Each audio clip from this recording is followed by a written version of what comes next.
ഇവിടെ തുടങ്ങുകയാണ് നമ്മളുടെ പ്രഹസനം. ഹലോ, അപ്പം നമ്മളെ ഫസ്റ്റത്തെ ഡെലിവറി സെറ്റ് ആയിട്ടുണ്ട്. അപ്പോൾ എൻ്റെ ഫ്രണ്ടിൻ്റെ ബ്രദറിൻ്റെ അവൻ്റെ ചേച്ചി പ്രസവിച്ചു. അപ്പോൾ അവർക്ക് ഗിഫ്റ്റ് കൊടുക്കാനാണ് പറഞ്ഞത്. അപ്പോൾ അവൻ ഇവിടെ നാട്ടിലില്ല. ഞങ്ങളെ അവർക്ക് അറിയുന്നത് കൊണ്ടും ഇത് സർപ്രൈസ് ആവുമെന്ന് അറിയില്ല. എന്നാലും ഈ കർത്തവ്യം നിറവേറ്റാൻ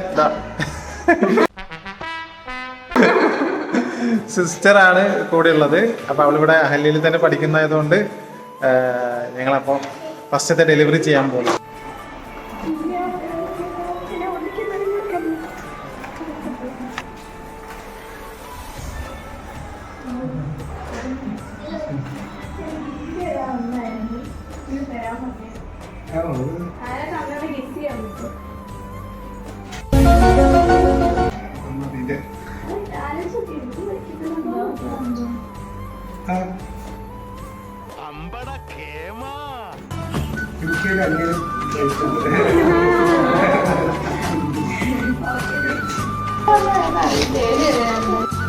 അവര് ഓൾറെഡി